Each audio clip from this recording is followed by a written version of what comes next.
For the first time in American history, the sun has outshined the wind on the national power grid, and that single flip in the leaderboard is about to rearrange everything from electricity bills to climate politics in the coming decade. Stick around, and you'll see why this 1 month matters more than it seems. Solar's May Day victory isn't just a feel-good headline.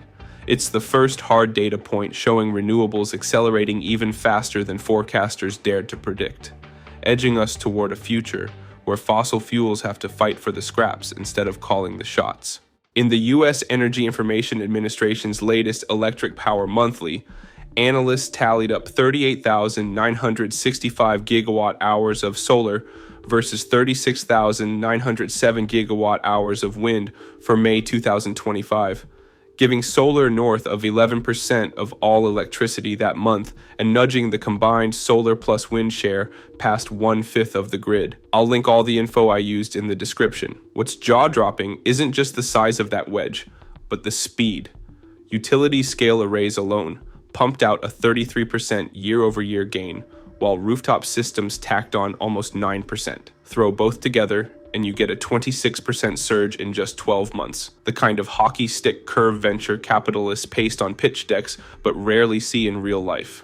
Behind those headline percentages sits a building boom that's hard to overstate. Utility-scale solar capacity leapt from roughly 97 gigawatts last spring to more than 128 gigawatts by March, and small-scale installations cross 55 gigawatts, so the national fleet now totals about 184 gigawatts, up 26% in only a year. That puts one solar panel in the United States for every 2 people, and it explains why an industry that once begged for subsidies now sells power to utilities at prices cheaper than simply operating an existing coal plant. Wind, meanwhile, is hardly slouching. Turbines delivered 12% of U.S. electricity in the first 5 months of 2025, almost double America's mighty hydropower dams. Even so, solar's growth streak meant May was the first month wind was out-generated, a symbolic moment akin to when streaming finally eclipsed cable. Grid planners care because the two resources complement each other. Wind peaks in spring nights, solar peaks at summer noons, and together they soak up demand that used to be satisfied by gas peaker plants. Stack all renewables, wind, solar, hydro, biomass, geothermal, and you reach nearly 30% of total generation in May, second only to natural gas. Coal is fading fast, already trailing renewables by 26% so far this year, and nuclear has slipped to a distant third. Those trend lines matter for your wallet.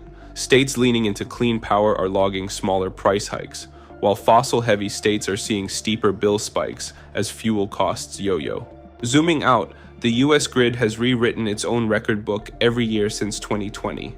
Wind plus solar supplied 17% of national power in 2024, up from 7% a decade earlier.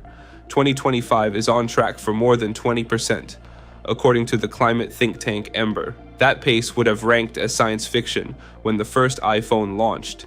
Yet here we are, squeezing fossil fuels below half the mix, and eyeing a majority renewables grid before 2030. One reason numbers keep outrunning forecasts: an avalanche of new projects. In the first third of 2025, solar and wind claimed a staggering 96% of all new U.S. generating capacity filings with the Federal Energy Regulatory Commission. CIA's Market Insight shows solar alone adding 26 gigawatts this year and another 22 gigawatts slated for next year, more than 3 Hoover dams of zero carbon capacity coming online every 12 months. That build-out is fueled by policy tailwinds and hard-nosed economics. The Inflation Reduction Act's long-term tax credits have locked in bankable returns. Corporate power purchase agreements from tech giants hunting for clean electrons guarantee revenue streams. And states from Texas to Georgia are wooing manufacturers with million-square-foot factory permits. Reuters notes, utilities plan to retire 15 gigawatts of coal and add over 48 gigawatts of solar by 2026, flipping the grid's carbon profile almost overnight. Yet success breeds new headaches. The EIA warns that solar and wind curtailments, when perfectly good clean power is dumped because the grid can't absorb it, are rising in California, with midday surpluses sometimes topping 7 gigawatts. Transmission approvals move slower than solar construction, meaning gigawatt-sized projects can sit in interconnection queues for years, a bureaucratic bottleneck that now threatens to become the biggest brake on decarbonization. Batteries and hybrids are the first pressure valve. In 2024, roughly one-third of all new solar farms arrived prepackaged with on-site storage, and grid-scale battery costs have plunged 89% since 2010. By tucking 4-hour lithium packs behind the same fence line, developers sell sunlight after dark and slash curtailments. If you're enjoying the video so far, don't forget to hit that like button. It really helps the channel reach more curious minds. On the jobs front, solar now employs more Americans than coal, gas, and oil extraction combined, with over 400,000 paychecks tied to the industry, many in rural counties hungry for new economic engines. The average utility-scale solar farm pays around $40,000 per megawatt in local taxes annually, bankrolls county roads, and offsets farmland volatility without permanent land loss because panels can be pulled back up in 30 years.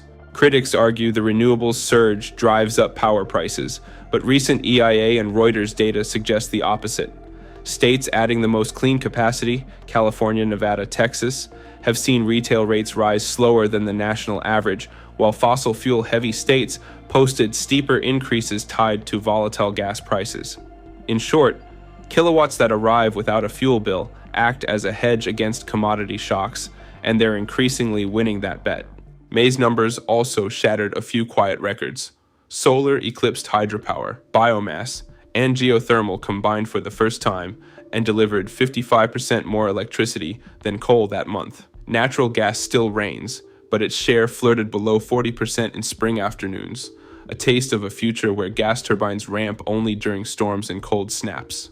Looking forward, the International Energy Agency expects renewables to overtake coal worldwide by the end of this year, and for both wind and solar individually to surpass nuclear in the United States by 2026. Global capital is already voting. More money flowed into solar manufacturing in 2024 than into all oil and gas field development combined, a pivot unseen since the coal age.